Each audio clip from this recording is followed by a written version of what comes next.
पूर्वी लद्दाख में ठंड ले रही चीन का इम्तिहान।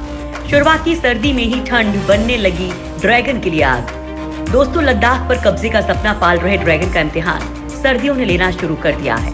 अभी तो लद्दाख में ठंड की शुरुआत हुई है और अभी से यहाँ ड्रैगन की आग ठंडी पड़ने लगी है। चीन ने अपनी सेना को सर्दियों के मौसम में भी लद्दाख में रेती पर रुकने के तमाम इंतजाम किए थे, लेकिन ये इंतजाम भी चीनी सैनिकों को ठंड के कहर से नहीं बचा पा रहे हैं। दरअसल पूर्वी लद्दाख में भीषण ठंड अभी शुरू भी नहीं हुई है और चीनी सेना को झटके लगने लगे हैं। पेंगोंग झील के उत्तरी किनारे पर चीनी सेना के सैनिकों को अपनी जान का नुकसान उठाना पड़ रहा है। पिछले हफ्ते एक चीनी सैनिक को निकाले जाते देखा गया था।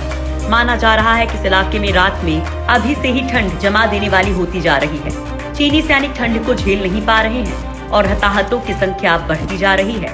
अभी जब ठंड की शुरुआत हुई है तब चीनी सैनिक इसे बर्दाश्त नहीं कर पा रहे हैं। तो जरा सोचिए, जब पारा -25 के नीचे चला जाएगा तब ड्रैगन का क्या होगा।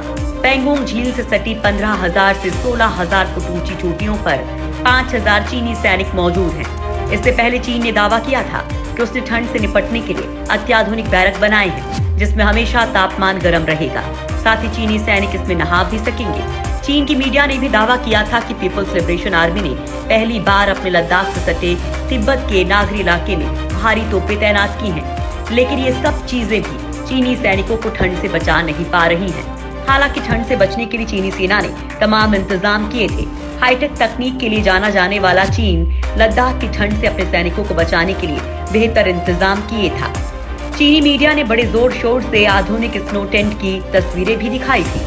चीनी सेना PLA ने भी नए बैरक की तस्वीर जारी की थी। इसमें कई विशाल इमारतें शामिल हैं। इसके अलावा तोपों को छिपाने के लिए कई बैरक बनाए गए हैं। इन बैरक का मकसद युद्ध की तैयारी करना है। बैरक के अंदर हर चीज को चौड़ा बनाया गया है ताकि तेजी से सैनिकों को इकट्ठा किया जा सके।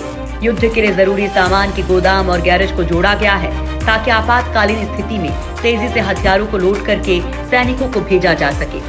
इन नए बैरक के बनाए जाने से सैनिकों को आसानी से इलाके में ढलने का मौका मिलेगा, लेकिन चीन की सारी तैयारी खून जमा देने वाली ठंड में धरी की धरी रह गई। लद्दाख की ठंड में सीना ताने खड़े भारतीय सैनिक। एक तरफ जहां चीनी सैनिक ठंड के कहर को झेल नहीं पा रहे हैं, वहीं भारतीय सेना के जवान इसी ठंड में सीना तान कर LAC पर खड़े हैं। चीन के साथ जारी तनाव के बीच सेना ने आगामी सर्दी के मौसम में भी लद्दाख में वास्तविक नियंत्रण रेखा पर डटे रहने के लिए पूरी तैयारी पहले ही कर ली थी। भीषण सर्दी से बचाव के लिए गर्म रखने वाले उपकरण, कपड़े और टेंट से लेकर राशन, ईंधन और गोला बारूद जैसे सभी आवश्यक सामान पर्याप्त मात्रा में LAC पर सेना की अग्रिम चौकियों तक पहुंचा दिए गए थे। दरअसल ठंड के मौसम में लद्दाख क्षेत्र में पारा 0 से नीचे जाकर पहुंच जाता है। इसको देखते हुए 0 से 50 डिग्री नीचे तक के तापमान में भी काम करने वाले टेंट भेजे गए हैं। सर्दी के मौसम में सड़कों पर बर्फ जम जाती है और इस क्षेत्र का देश के अन्य हिस्सों से महीनों तक संपर्क कट जाता है।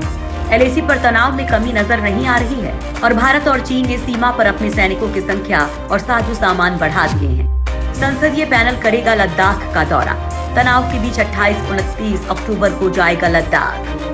फरवरी में संसद में पेश की गई एक रिपोर्ट में CAG ने सियाचिन और लाडा जैसे उच्च ऊंचाई वाले क्षेत्रों में तैनात सैनिकों की जरूरत के सामान, कपड़े और राशन की कमी की तरफ ध्यान आकर्षित किया था, जिसके बाद सांसदों का एक समूह 28-29 अक्टूबर को लद्दाख क्षेत्र का दौरा करेगा।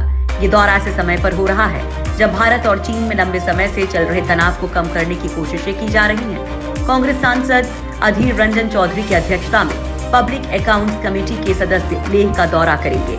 अधीर रंजन चौधरी ने पिछले महीने लोकसभा स्पीकर ओम बिरला को सुझाव दिया था कि PAC को लद्दाख सेक्टर का दौरा कर वहां पर तैनात सैनिकों से मिलना चाहिए और उनके वर्किंग कंडीशंस और जरूरतों को समझना चाहिए। इसके बाद ये दौरा तय किया गया है। समिति इस वक्त CAG की हालिया रिपोर्ट का अध्ययन कर रही है, जिसमें ऊंचाई वाली जगहों के लिए कपड़े और सामानों में कमियों की ओर इशारा करते हुए और सैनिकों के लिए पर्याप्त सुरक्षा की जरूरतें बताई गई थी। नवंबर 2015 और सितंबर 2016 के बीच बर्फ के चश्मे और सैनिकों को बहुउद्देशीय जूते जारी नहीं किए गए थे। हालांकि कैग की रिपोर्ट पर प्रतिक्रिया देते हुए सेना के वरिष्ठ अधिकारियों ने कहा था कि कमियों का ध्यान रखा गया था और सियाचिन में तैनात प्रत्येक सैनिक को 1 लाख रुपए के सामान की आपूर्ति की गई थी।